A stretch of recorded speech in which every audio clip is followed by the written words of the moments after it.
Tuesday, the 28th of September. I am Boason Omofaye. This is your Frontier opening bell.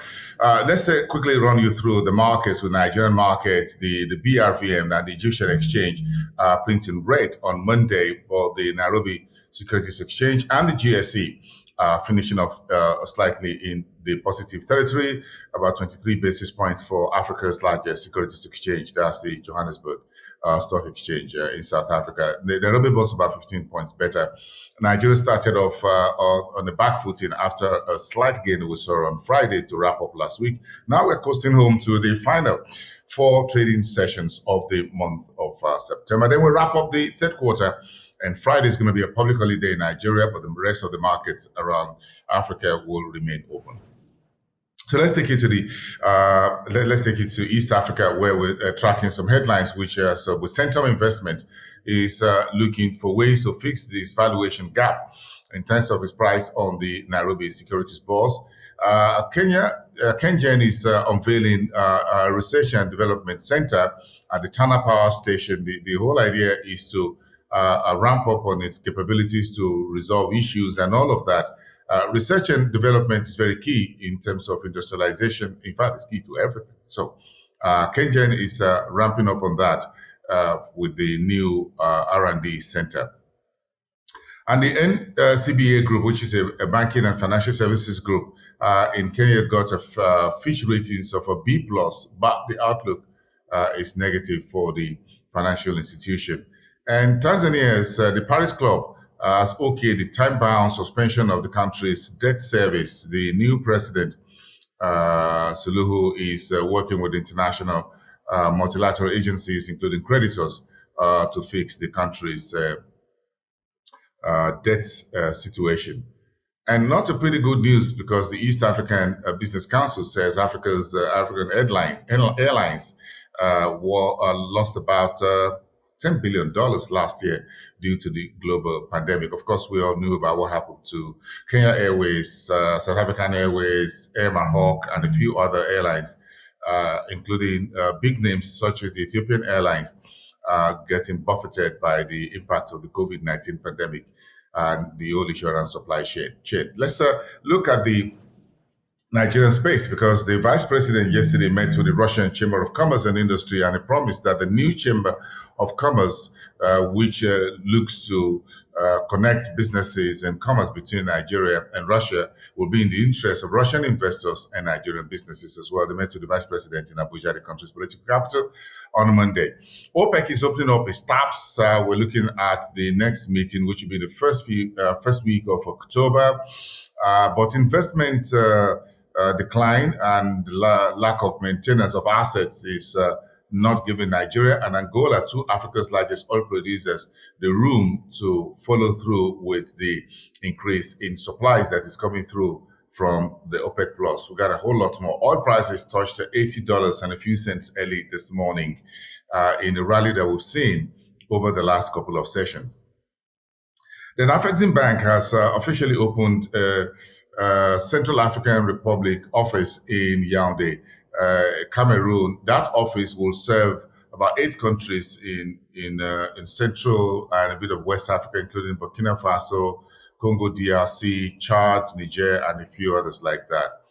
And Ghana is reporting FX reserves of $11.4 billion in the month of August. Trade surplus came in at about $874 million as well. And Vodafone in Ghana is looking to provide over 50 SMEs with free websites. Thank you. That will be well appreciated. Let's check with the Southern Africa market. Zambia, Ministry of Finance and the Central Bank officials and others are hosting the technical team of the IMF, starting from yesterday, Monday, till Friday, the 1st of October. The President, Ichilema, met with the World Bank and other multilateral agencies during the UN General Assembly last week. And now the country is looking to rejig its external debt, both multilateral and commercial, which runs a little above $12 billion after the exit of President Edgar Lungu. While Nigeria is building the largest petrol refinery industry facility in Africa, one of the largest in the world, through Dangote Refinery, South Africa's petroleum industry is warning that the fleet of refineries in South Africa could become obsolete with the move towards clean energy. Sticking with the clean energy, climate change is a big issue. So South Africa, Kenya, and a few other countries, about five, will need about $280 billion to curb their their gas emissions by the year 2050. It's a whole lot of money, but of course, let's see what happens between now and then. That'll be about 30 years down the line. Zimbabwe is looking to drop its own about 40% of its own greenhouse gas emissions by the year 2030. That's ahead of the 2050 deadline that South Africa, Kenya, and a few other countries are looking at. Everyone is running through. The whole idea, we'll see a whole lot more clarifications and talk up on the climate crisis, what has been called the red card, that the climate is serving the planet Earth as we head towards a COP26 event in November. Angola reporting FX sales down about some 7.23% in the first 6 months of the year 2021, while Congo and the Chinese are trying to resolve the dispute around the cobalt mine in Congo DRC in Central African Republic. Keep that in mind. Let's get on with North Africa, because the Egyptians are looking at the situations within the country, which is one of the largest economy, but within that Sahel region, there's a whole lot to deal with on the political front. Algeria officials warning of a further dispute with Morocco. A couple of days ago, last week, the airspace was shut between the two countries. And so the whole political issue and geopolitical issues are yet to be resolved between the two neighbors. And here we have Tanzania right there also in North Africa with the protests by the oil workers. Now the protesters in Tunisia, the protesters have asked President Said to refrain himself from further power grabbing. The IMF or the Washington is asking President Said to allow talks to go on between the country and Washington to allow for further credit facility and moving forward of the Tunisian economy. The countries are outstanding public debt about 11.2%, about $99 billion at the end of July.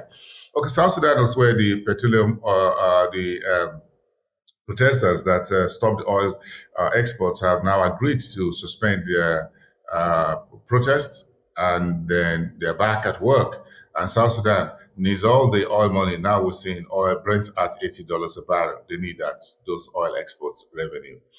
Dubai's Amanat, which is an investment firm in healthcare, in education, and a few other industries, says it's putting about 4.38 billion pounds, Egyptian pounds, in investments in United Arab Emirates, Saudi Arabia, and in Egypt itself. And finally, the Bank of Africa of Morocco reporting the first half of the year net income 44% on the upside, 7.3 billion dirhams. And that's about it for today on Frontier Opening Bell. I am Boason Omofaye. Thanks for watching. I'll see you next time.